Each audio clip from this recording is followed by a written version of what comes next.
तो बिंदुसार का जो कार्यकाल था वो 298 से 273 ईसा पूर्व के बीच में था। और जाहिर सी बात है, जब उसके पिता चंद्रगुप्त मौर्य की मृत्यु हो गई तो बिंदुसार गद्दी पर बैठा। कुछ प्रश्न यहाँ से आते हैं, जैसे बिंदुसार के अन्य नाम कौन कौन से हैं। तो भद्रसार, अमित्रोचेट्स, सिंहसेन, अलीड्रोकेट्स, बिंदुपाल, तो ये सब जो हैं बिंदुसार के नाम हैं। कहाँ कहाँ पाए जाते हैं ये भी याद रखना है हमें। तो बिंदुसार जो वायु पुराण में कहा गया है, अमित्रोचेट्स यूनानी लेखक ने कहा है, सिंहसेन जैन ग्रंथ में कहा गया है, अलीड्रोकेट्स स्ट्रेबो ने कहा है, बिंदुपाल चीनी विवरण है। तो बिंदुसार को हम घात के नाम से भी प्रसिद्ध है, और जिसका अर्थ होता है शत्रुओं का नाश करना, हमें याद रखना है। बिंदुसार आजीवक संप्रदाय का अनुयायी था। दिव्यदान के अनुसार बिंदुसार के शासनकाल में तक्षशिला में 2 विद्रोह हुए थे, जहां उसने अशोक और सुसीम को भेजा था।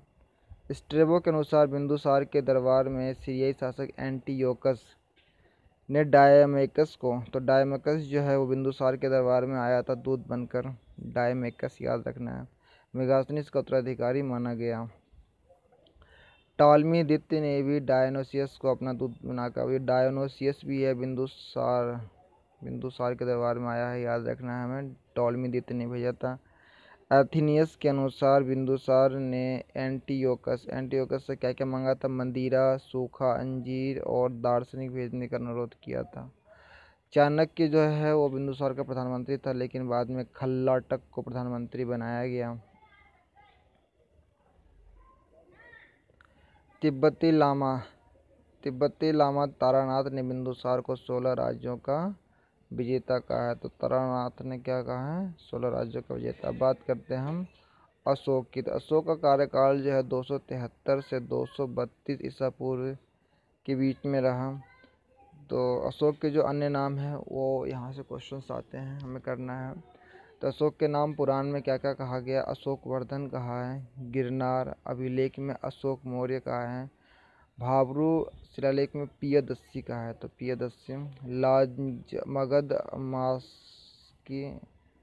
लांजमगत मास की यानी मध्य प्रदेश तथा गुर्जरा, नेट्टूर एवं उदेला कर्नाटक अभिलेख में अशोक नाम मिलता है। तो बाकी जो भी अभिलेख हैं इन सभी जगहों पे वहाँ अशोक नाम मिलता है, लेकिन जो पियदस्सी है भाब्रू शिलालेख में, और अशोक वर्धन पुराण में, और अशोक मौर्य गिरनार अभिलेख में। अशोक की माता का नाम जो था वो सुभद्रांगी चंपा। अशोक की माता सुभद्रांगी चंपा के एक ब्राह्मण की पुत्री थी। अशोक की माता सुभद्रांगी चंपा के एक ब्राह्मण की पुत्री थी। शासक बनने से पहले अशोक तक्षशिला एवं अवंती का गवर्नर रह चुका था। शासक बनने से पहले वो उज्जैन का गवर्नर था। जब वो शासक बना तो उसमें कौन सा था, उज्जैन का गवर्नर था।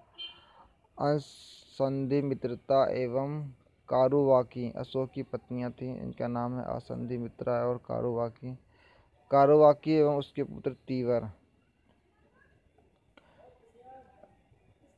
अशोक के अभिलेख में उसका उल्लेख किया गया है। बौद्ध ग्रंथ दिव्यावदान के अनुसार पद्मावती अशोक की एक अन्य पत्नी थी। नाग देवी भी एक अशोक की पत्नी थी। नाग देवी के पुत्र पुत्री थे महेंद्र और संघमित्रा। अशोक के अभिलेख में उसके देवनाम पिया, तो देवनाम पिया जो है अशोक के अभिलेख में है, और पियदस्सी भी हैं कहा गया है। कल्हन के रजत रंगिनी के अनुसार अशोक ने श्रीनगर की स्थापना की थी। तो श्रीनगर की स्थापना किसने की थी, अशोक ने की थी रजत रंगिनी के अनुसार। अब बात करते हैं कलिंग का युद्ध, जो कि 13वें शिलालेख में दिया गया, मोस्ट इम्पोर्टेंट है। अपने राज्याभिषेक के 8वें वर्ष अर्थात 261 ईसा पूर्व में, ये याद रखना है डेट, देवों के प्रियदर्शी राजा अर्थात अशोक ने कलिंग पर विजय प्राप्त की। यह शिलालेख कलिंग के राजा के विषय में मौन है। खारवेल के हाथी गुम्फा, जो हाथी गुम्फा अभिलेख है वो खारवेल से संबंधित है। इसके अनुसार जो नंदराज था इसी समय कलिंग का शासक था, इसमें कहा गया है, बट 13वें शिलालेख में ऐसा कुछ नहीं कहा गया है। इस युद्ध के बाद अशोक को गहरी व्यथा एवं पश्चाताप हुआ। उसने दूसरे राज्यों से युद्ध करने की नीति त्याग कर सांस्कृतिक विजय पाने की नीति अपनाई। दूसरे शब्दों में अशोक ने भेरी घोष के बदले धम्म घोष को अपनाया। युद्ध के पश्चात अशोक न्यायग्रोध अशोक के चचेरे भाई सुमन का पुत्र प्रवचन का सुनकर बौद्ध धर्म की ओर आकर्षित हुआ। उपगुप्त ने अशोक को बौद्ध धर्म में दीक्षित किया। तो अशोक को बौद्ध धर्म में दीक्षित करने वाला व्यक्ति, तो उसका नाम याद रखना है उपगुप्त। उपगुप्त को याद रखना है। और जो वो अशोक था वो स्थाविर शाखा का अनुयायी था, ये भी हमें याद रखना है। अशोक का धम्म, अशोक ने धम्म का प्रतिपादन किया। ये धार्मिक शिक्षाएं न होकर सामाजिक एवं नैतिक नियमों का दस्तावेज हैं। अशोक ने श्रीलंका एवं मध्य एशिया में बौद्ध धर्म का प्रचार प्रसार किया है। तो अशोक ने जो है अपने जब वो बौद्ध धर्म को ग्रहण किया तो उसके बाद उसने श्रीलंका और अन्य देशों में अपना प्रचार प्रसार किया। उसके बाद अपने पुत्र महेंद्र और पुत्री संघमित्रा को भी प्रचार के लिए भेजा। 5वें बृहद शिलालेख के अनुसार उसने धम्म प्रचार के लिए धम्म महामात्रों की नियुक्ति की। अशोक ने बौद्ध तीर्थ स्थलों की यात्रा धम्म यात्रा की शुरुआत की है। अशोक ने आजीविकों के रहने के लिए बराबर की पहाड़ियों में गुफाओं का निर्माण भी करवाया था। तो आजीविकों के रहने के लिए निर्माण करवाया था गुफाओं को अपने, कहाँ पे, बराबर की पहाड़ियों में। अशोक के शासनकाल में तृतीय बौद्ध संगीति है, यह बहुत ही इंपॉर्टेंट है। तृतीय बौद्ध संगीति पाटलिपुत्र में हुआ था अशोक के कार्यकाल में। यूरोपीय लेखक अशोक की तुलना जो है रोमन सम्राट कॉन्स्टेंटाइन से करते हैं। अब बात करते हैं हम दशरथ की। तो दशरथ जो है, दशरथ सम्राट अशोक का पौत्र था, यानी पोता था।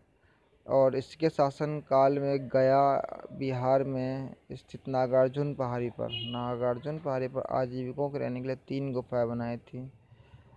दशरथ भी अशोक की भांति देवनाम पिया की उपाधि ग्रहण किया था। बृहद्रथ, तो बृहद्रथ अंतिम मौर्य शासक था और इसकी हत्या जो है एक ब्राह्मण मौर्य सेनापति पुष्यमित्र शुंग ने की थी। उसके बाद एक नया वंश शुंग वंश की स्थापना की थी। तो हमें यह बृहद्रथ को याद रखना है, अंतिम मौर्य शासक था बृहद्रथ।